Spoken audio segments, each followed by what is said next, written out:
হয়ে গেছে মাশাআল্লাহ, এখনো গুনাহ শেষ হয়নি। এই হচ্ছে কারবার।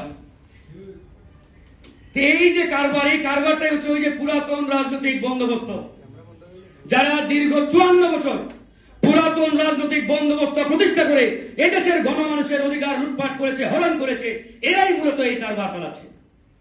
কারণ এরা জানে আজকে যদি বাংলাদেশে নতুন বন্দোবস্ত চালু হয়ে যায়, জনগণের অধিকার প্রতিষ্ঠা হয়, তাহলে তারা তাদের ওই বাপ দাদার যে রাজত্ব, ওই রাজত্ব আর ফিরে পাবে না। ওই রাজত্বের মাধ্যমে তারা লুটপাট তন্ত্র চালাতে পারবে না। এই জন্যই তারা নতুন বন্দোবস্তকে ভয় পায়।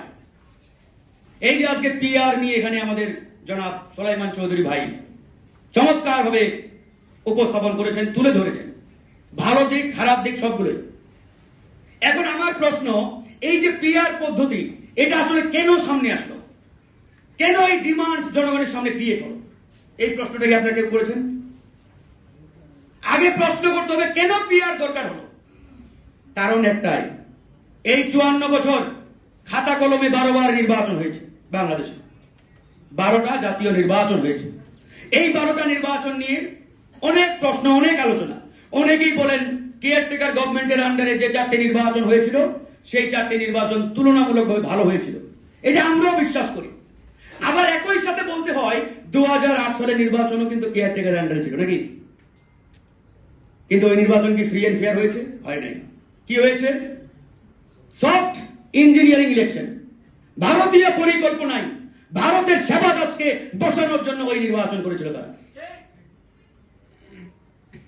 তার মানে এই 54 বছরে যে 12টি নির্বাচন হয়েছে, কোন নির্বাচনকে আমরা ফ্রি এন্ড ফেয়ার শতভাগ বলতে পারি না।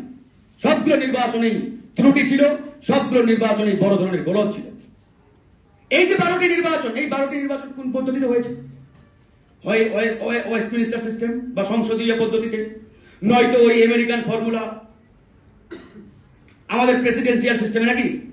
এই দুটো পদ্ধতিতেই তো বিগত 12 বার যারা ক্ষমতায় আসছেন তারা দেশ চালিয়েছেন। তো এই যে প্রেসিডেন্সিয়াল সিস্টেম বলেন, ওয়েস্টমিনিস্টার সিস্টেম বলেন, কোন সিস্টেম তো আসলে জনগণকে জনগণের বাংলাদেশ উপহার দিতে পারে নাই। সেই সিস্টেমগুলো ফেইলিওর হয়েছে, ব্যর্থ হয়েছে। এই জন্যই কিন্তু আজকে এই ডিমান্ড ক্রিয়েট হয়েছে যে আমাদের নতুন পদ্ধতি দরকার, নতুন সিস্টেম দরকার। সেই সিস্টেমটা কি? আমরা আজকে পিআর বলছি।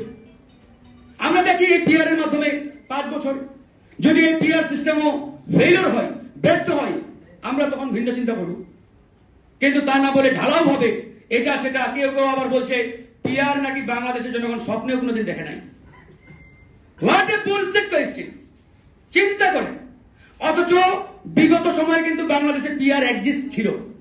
এই যে আমাদের সংসদ নির্বাচনগুলো হয়েছে না ভাই, এই যে 50টি নারী আসন, এই নারী আসনগুলো কিভাবে ভাগ হইতো? পিআর সিস্টেমে। তার মানে যে দল যত আসন পাবে সেই আসন অনুপাতে তাকে নারী এমপি দেওয়া হবে নাকি? এটা কি পিআর না ভাই? এরপরেও যদি আমি বলি পিআর কোত্থেকে আসে, দেখতে সাদা না কালো, আমরা তো চিনি না ভাই, এরকম ব্যক্তি যারা এই ধরনের বক্তব্য দেয় তাদের রাজনীতি করার কোনো প্রয়োজনই আমি দেখি না। কথা তো একবারে ক্লিয়ার। তো এই বিষয়গুলো আমরা এই জন্যই বলছি, আজকে বাংলাদেশের রাজনীতিতে নানা রকম আলোচনা সমালোচনা, নানা রকম ব্যাখ্যা বিশ্লেষণ ইতিমধ্যে শুরু হয়েছে। আজকে ফ্যাসিবাদকে আবার পুনর্জন্ম দেওয়ার একটি পাইকারা শুরু হয়েছে। আমরা এই কথা একাধিকবার বলেছি। 3 মাস আগে দিল্লিতে বৈঠক হয়েছে ভারত সরকারের নিরাপত্তা উপদেষ্টার নেতৃত্বে। সেই বৈঠকে তারা সিদ্ধান্ত নিয়েছে আগামী জাতীয় নির্বাচনে বাংলাদেশে তাদের মেকানিজমে বা তাদের ফর্মুলার মধ্যে যারা আছে তাদেরকে প্রধান বিরোধী দল বানাতে হবে।